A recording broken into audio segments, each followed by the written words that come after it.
rejection rates are at an all-time high. They went to Hyderabad Consulate. It's supposedly more controversial this year because they are asking like more technical questions. Oftentimes, consular officers do talk to themselves, and sometimes they say something to the applicant that is a statement but is really a question.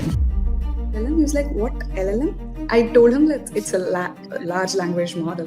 And then he was like, okay, what kind of LLMs do you actually use? I told him, officers are using Google. None of us are computer science majors, so we know just enough to be dangerous. And so he made an assumption based on the very limited knowledge he had of LLMs, which he seems like he didn't even know what an LLM was up until 5 seconds ago. So the mistake that some students might make at this point is, even if the consular officer is just wrong, they will default to being respectful and letting them think that they know what they're talking about, or not have the confidence to correct the consular officer, which is a mistake. In Hyderabad, leadership has given leeway to spend more time with applicants, vetting them because of the stricter immigration policies. Based on the interview that is going and her explanation, do you think she would have gotten approval or rejection? We are in F-1 visa season right now, and as you know, on the channel I've uploaded multiple F-1 visa interview experiences of students who just got approved. And I was talking to Yvette, who is a former visa officer. She served in Mumbai and Delhi Consulate, and she runs a company called Udeti Visa. If you want one-on-one consultation with ex-visa officer, link will be in the description. Regardless, we spoke and I was like, hey, why don't you react to the F-1 visa interview experience and help people understand why did visa officer ask this question? What was visa officer thinking during this time? Hopefully we'll convert this into a series, but this is the first episode, and based on your response, based on what you like, let us know in the comment section. But for now, enjoy this series and please give us the feedback in the comment section. Looking forward to it. Thank you, Yvette, for doing this. This is probably around 51 but thank you for being here. We are going to do this amazing series that I have an idea. I want you to react to students who have gone through their F-1 visa interviews. And one, like, what do you think the visa officer was thinking when they were asking those questions to them?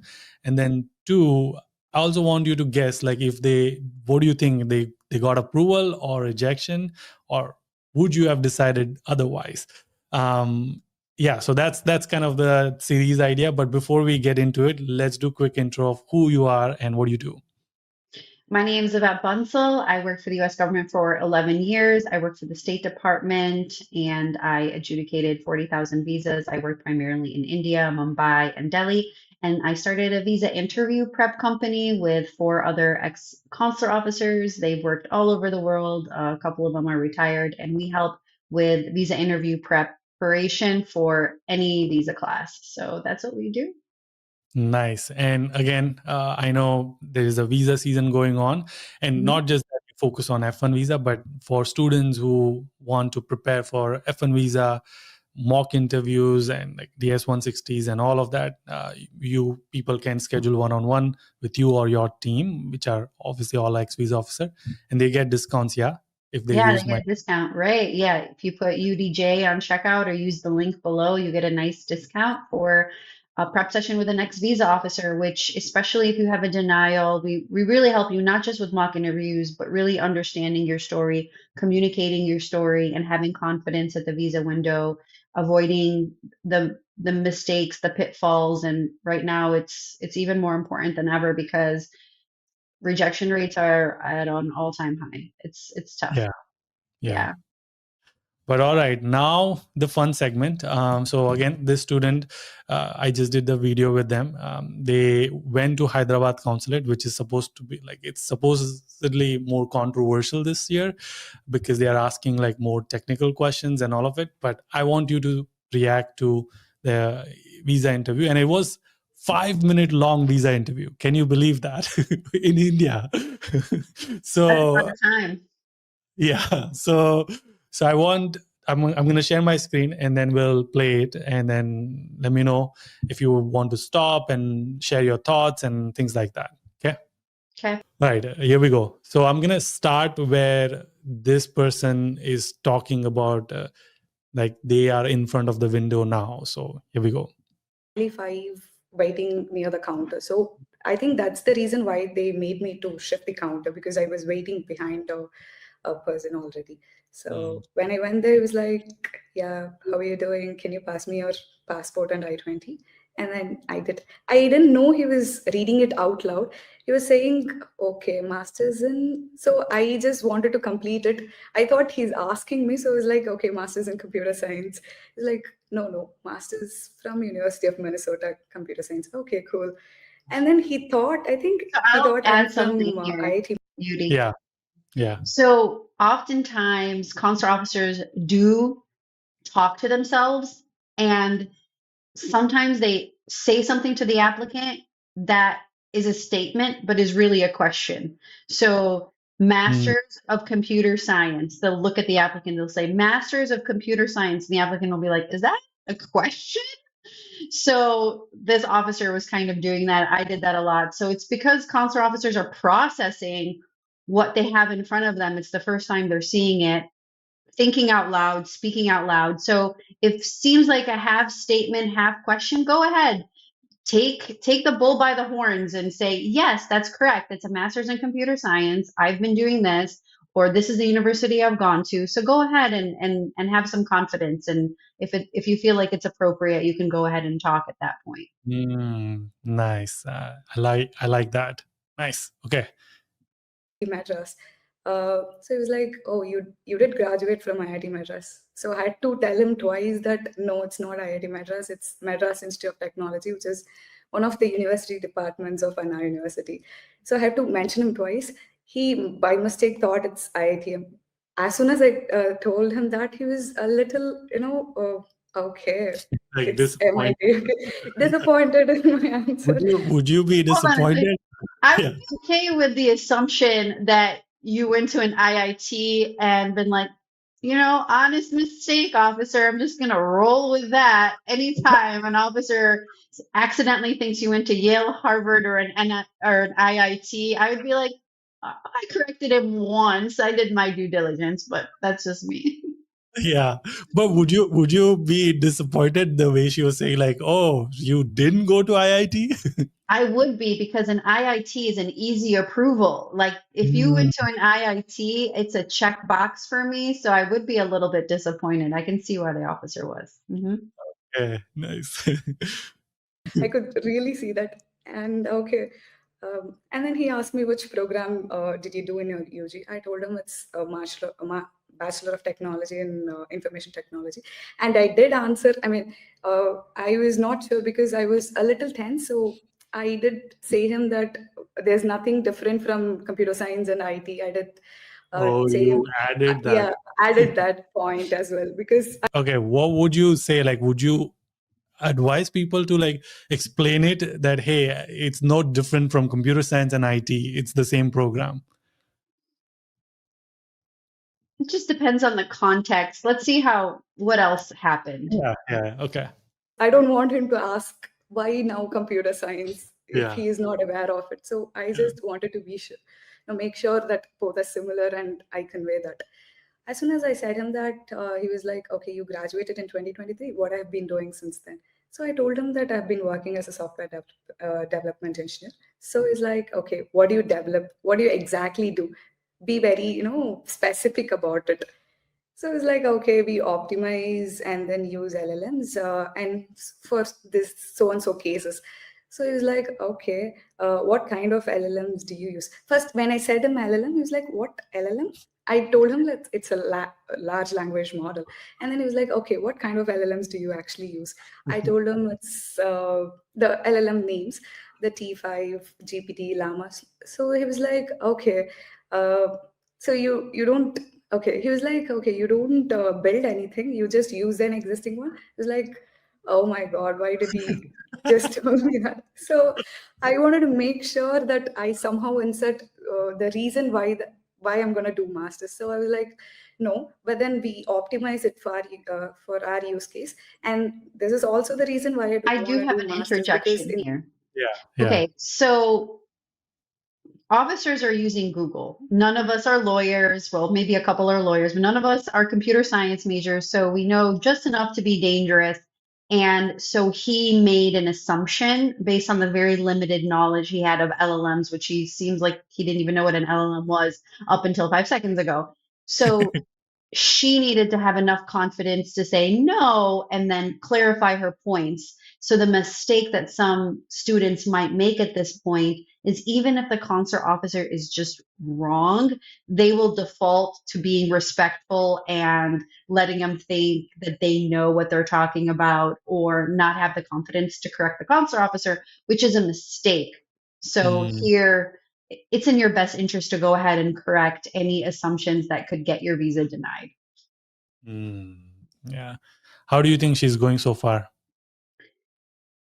She's doing good, but this is a pretty lengthy interview conversation. I think I would have been convinced as soon as she told me the LLM The type of, languages and the type of yeah. LLMs. I'm like, okay, that ensures me that she's at least in the field. But it seems like this officer was using even deeper critical thinking skills and saying to himself, what does she actually do? Does she just use this model? Because in the age of AI, it's really easy to just use models.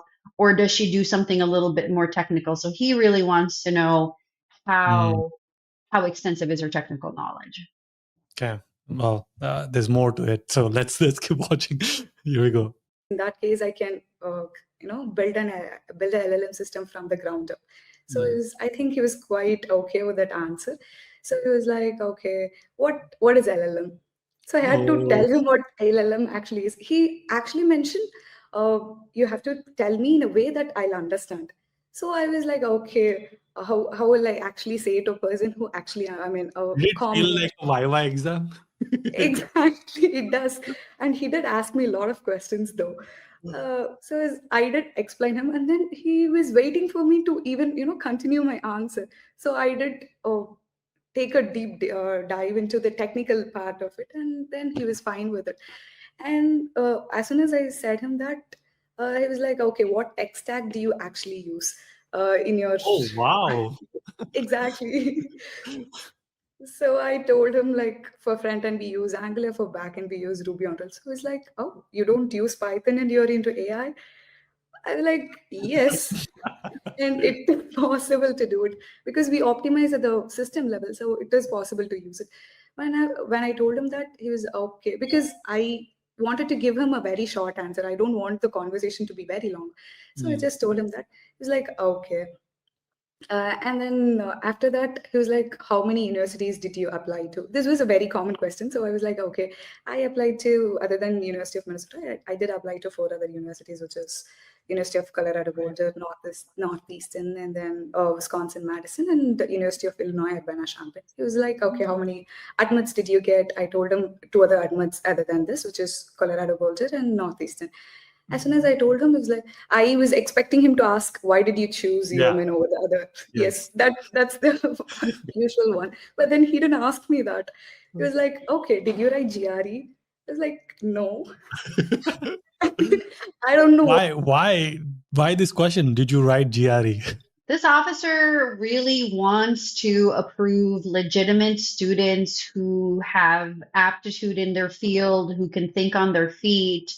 And this is a shortcut to fighting fraud 100%. And this officer is really sick of the generic answers that 90% of the applicants give, and he doesn't want to hear them. He wants to hear something else clearly.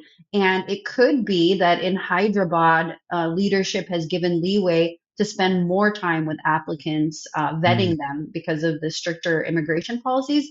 And so it could be that longer interviews are more permitted now. Back in 2018, it was burn and churn, and we want as many visas as possible, and it's okay. And if that attitude has changed, which it seems like we're getting some clues that it may have been in that specific consulate at least, then consular officers having a little bit more time with applicants could mean having more time to have a conversation and ask these questions. So interesting. Okay.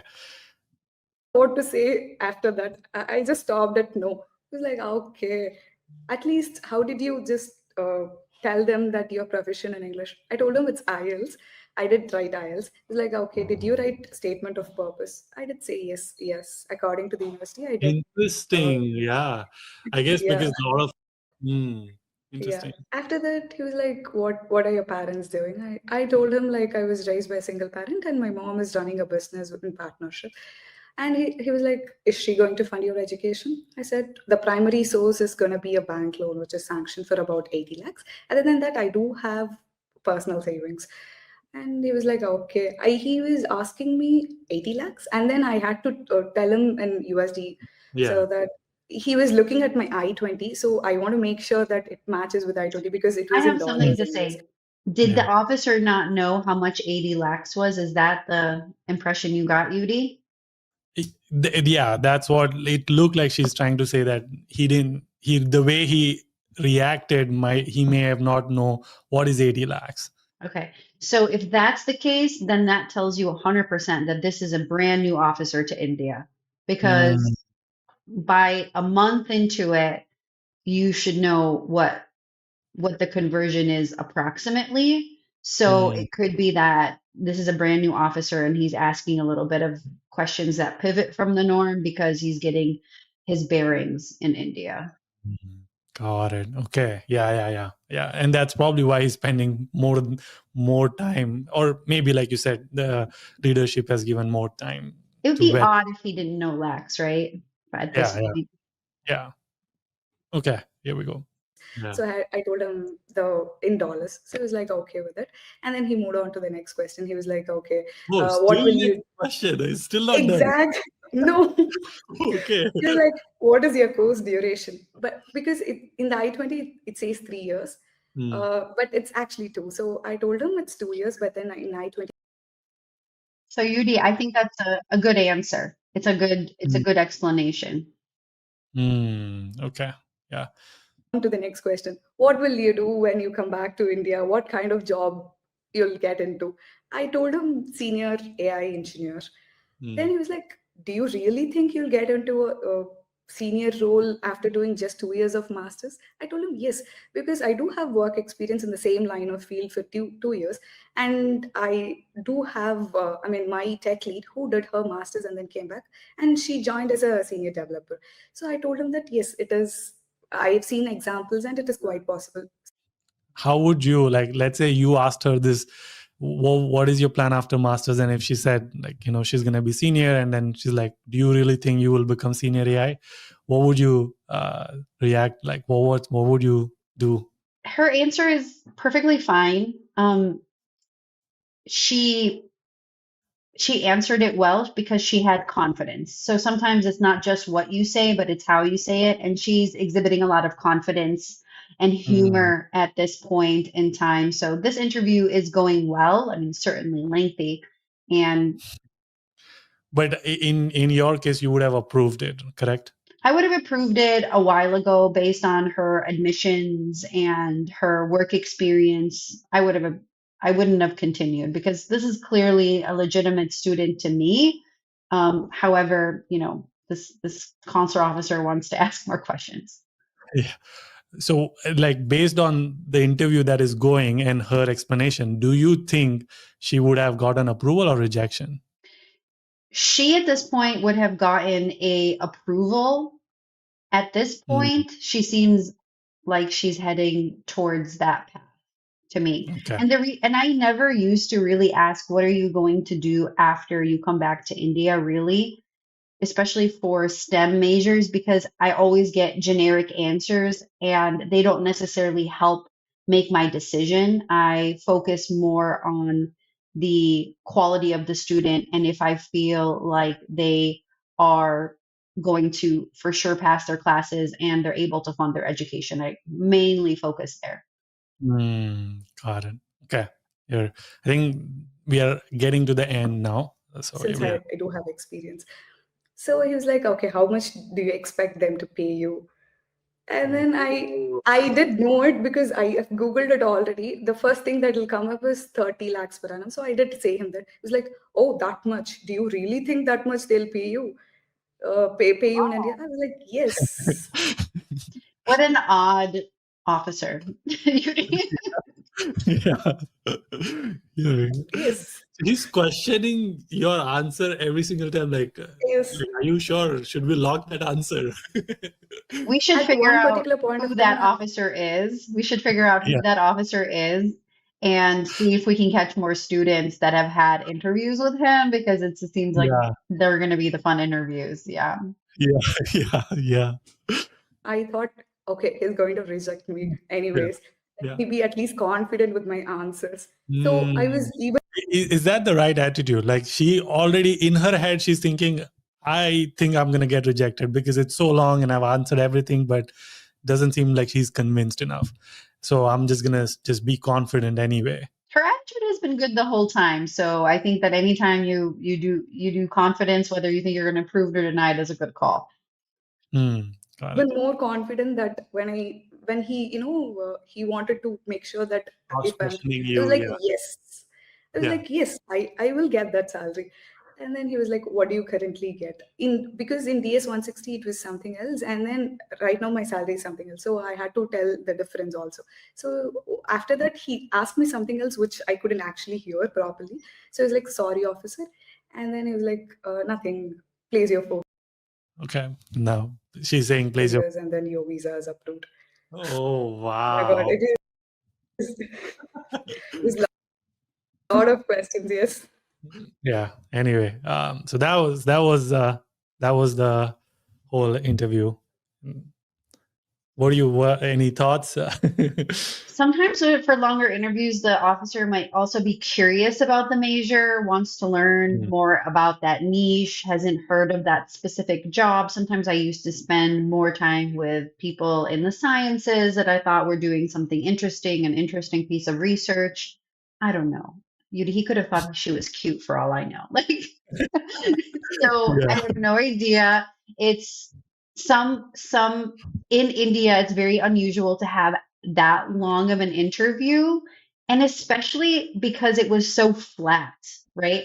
So when you have longer interviews, they usually have a reason for going that long. So I'll ask a question, I'll ask another question, everything will be going well, and then I'll say, you have any family in the US? And they'll be like, yes, I have an uncle in a liquor store. And then at that point, I'll want to know, I'll go down that rabbit hole, right? So, or yes, my husband is also studying in the US. And it's like, okay, we have a new piece of information. So that's why it would go a little bit longer. But this one was quite flat. She gave really good answers throughout, but then he kind of continued.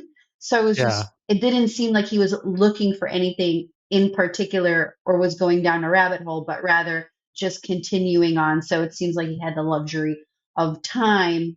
So don't expect your interview people out there to be that long. I would say if they ask you a technical question, you probably have one shot. Either you give them a really strong answer or you don't.